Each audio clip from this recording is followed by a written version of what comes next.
जिस प्रकार गौतम बुद्ध ने डाकू अंगुलिमाल को बौद्ध भिक्षु बना दिया, उसी प्रकार महात्मा फुले की हत्या करने आए दो व्यक्तियों ने भी सामाजिक कार्यों में महात्मा फुले का साथ दिया था। उनमें से एक महात्मा फुले के अंगरक्षक बने, जबकि दूसरे सत्यशोधक समाज के अनुयायी बने और किताबें भी लिखीं।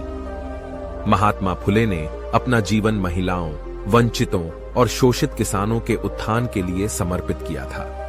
इस काम के चलते उन्हें और उनकी पत्नी सावित्रीबाई फुले को कई मुश्किलों का सामना करना पड़ा।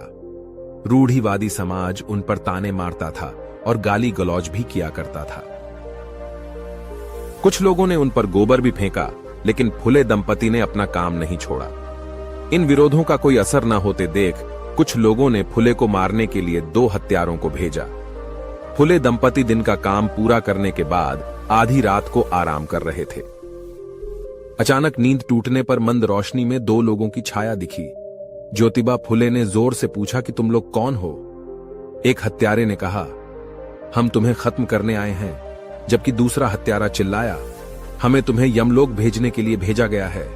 यह सुनकर महात्मा फुले ने उनसे पूछा, मैंने तुम्हारा क्या नुकसान किया है कि तुम मुझे मार रहे हो? उन दोनों ने उत्तर दिया, तुमने हमारा कोई नुकसान नहीं किया है, लेकिन हमें तुम्हें मारने को भेजा गया है। महात्मा फुले ने उनसे कहा, मुझे मारने से क्या फायदा होगा? अगर हम तुम्हें मार देंगे तो हमें 1,000 रुपये मिलेंगे, उन्होंने कहा। यह सुनकर महात्मा फुले ने कहा, अरे वाह, मेरी मृत्यु से आपको लाभ होने वाला है, इसलिए मेरा सिर काट लो। यह मेरा सौभाग्य है कि जिन गरीब लोगों की मैं सेवा कर खुद को भाग्यशाली और धन्य मानता था, वे मेरे गले में चाकू चलाएं। चलो, मेरी जान सिर्फ दलितों के लिए है और मेरी मौत गरीबों के हित में है। उनकी बातें सुनकर हत्या करने आए दोनों को होश आया और उन्होंने महात्मा फुले से माफी मांगी और कहा, अब हम उन लोगों को मार डालेंगे जिन्हें आपको मारने के लिए भेजा था।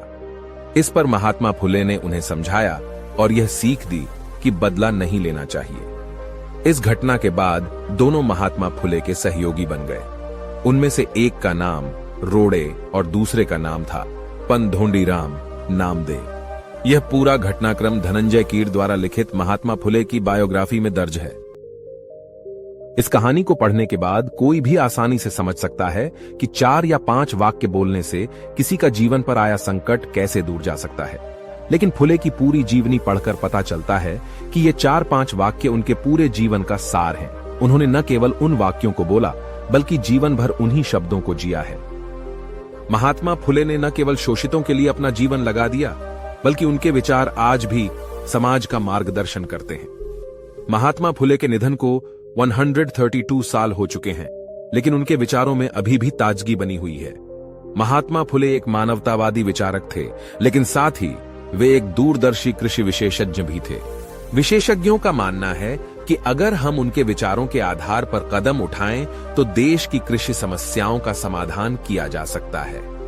महात्मा फुले और उनके कृषि विचारों को देखने से पहले आइए उनके काम और उनकी पृष्ठभूमि को देखें।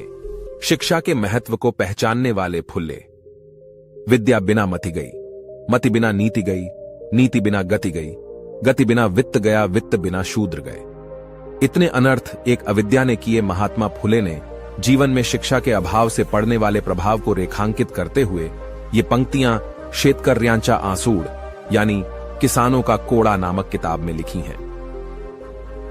महात्मा फुले ने समय रहते शिक्षा के महत्व को पहचाना। उन्होंने महसूस किया कि बहुजन समाज और उनके आसपास की महिलाएं शिक्षा की कमी के कारण गुलामी में हैं। इस आधार पर उन्होंने सुझाव दिया है कि ज्ञान की कमी के चलते बहुजन समाज को दुर्भाग्यपूर्ण घटनाओं का जीवन भर सामना करना पड़ता है। उन्होंने निदान बताते हुए कहा है, महात्मा फुले ने समय रहते शिक्षा के महत्व को पहचाना। उन्होंने महसूस किया कि बहुजन समाज और उनके आसपास की महिलाएं शिक्षा की कमी के कारण गुलामी में हैं। इस आधार पर उन्होंने सुझाव दिया है कि ज्ञान की कमी के चलते बहुजन समाज को दुर्भाग्यपूर्ण घटनाओं का जीवन भर सामना करना पड़ता है। उन्होंने निदान बताते हुए कहा है, महात्मा फुले की शिक्षा पहले एक मराठी स्कूल और फिर एक मिशनरी स्कूल में हुई। उनके पिता गोविंदराव का फूलों का व्यवसाय था। उस समय कुछ सनातनी ब्राह्मणों को यह पसंद नहीं था कि जो गैर ब्राह्मण हैं वे पढ़ें और शिक्षा प्राप्त करें। उन्होंने ज्योतिबा फुले के पिता के कान भर दिए और कहा कि अगर आपका बेटा अभी शिक्षा प्राप्त करता है तो उसका मन खेती और बागवानी में नहीं लगेगा, वह असभ्य बन जाएगा। इसके बाद उनके पिता ने उन्हें पढ़ाई बंद करने को कहा, लेकिन तब तक ज्योतिबा फुले ने अंग्रेजी सीखना शुरू कर दिया था। उन्होंने विभिन्न वैचारिक ग्रंथों और क्रांतियों का अध्ययन किया। उन्होंने थॉमस पाइने की किताब राइट्स ऑफ मैन पढ़ी। इसलिए उन्हें यह एहसास होने लगा कि मनुष्यों के कुछ बुनियादी अधिकार हैं और उन्हें प्राप्त करना उनका अधिकार है। उनके जीवन में एक ऐसी घटना घटी जिसने उनके मन की जागरूकता को लक्ष्य में बदल दिया। एक बार उन्हें एक ब्राह्मण मित्र की शादी में आमंत्रित किया गया। वे बारात में शामिल थे। तब कुछ सनातनी ब्राह्मणों ने उन्हें पहचान लिया और उन्हें तंग करने लगे। उनमें से एक ने उनसे कहा, क्या सभी जाति प्रतिबंधों और रीति रिवाजों को तोड़कर हमारा अपमान कर रहे हो? क्या तुम्हें लगता है कि तुम हमारे बराबर हो? ऐसा करने से पहले आपको 100 बार सोचना चाहिए था। पीछे पीछे चलो। हमारे 21 वर्षीय ज्योतिबा पर इस घटना का गंभीर प्रभाव पड़ा। उन्हें आश्चर्य हुआ कि उनके साथ जानवरों से भी बदतर व्यवहार क्यों किया जा रहा है। उन्होंने इस पर विचार किया और अपनी पृष्ठभूमि और संसाधनों के बारे में सोचा तो एक बात उनके ध्यान में आई कि शिक्षा की कमी के चलते यह अंतर है। वे इस नतीजे तक पहुंच गए कि समुदायों में शिक्षा की कमी ने सैकड़ों वर्षों की गुलामी को जन्म दिया है। शिक्षा केवल एक वर्ग तक सीमित है, औरों को शास्त्र देखने का भी अधिकार नहीं है। उन्होंने सोचा कि यदि हम सबके लिए शिक्षा के द्वार खोल दें तो गुलामी के बंधनों को हटाया जा सकता है और उन्होंने समाज के शोषित वर्ग के लिए काम करने का फैसला किया। उन्होंने महिलाओं में शिक्षा का अलख जगाने का फैसला लिया।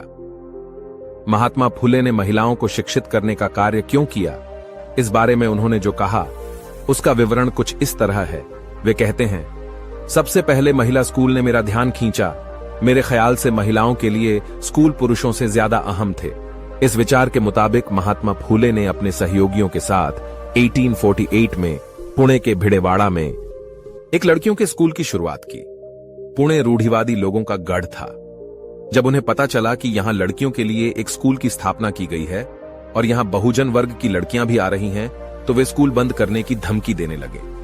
जब उन्होंने देखा कि ज्योतिबा पर उनकी धमकियों का असर नहीं हो रहा है, तो वे उनके पिता के पास गए।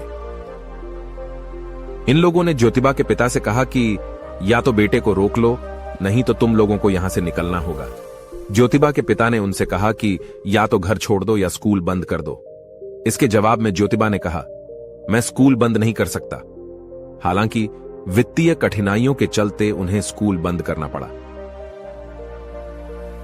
लेकिन उन्होंने 1851 में चिपलूना में लड़कियों के स्कूल को फिर से खोल दिया।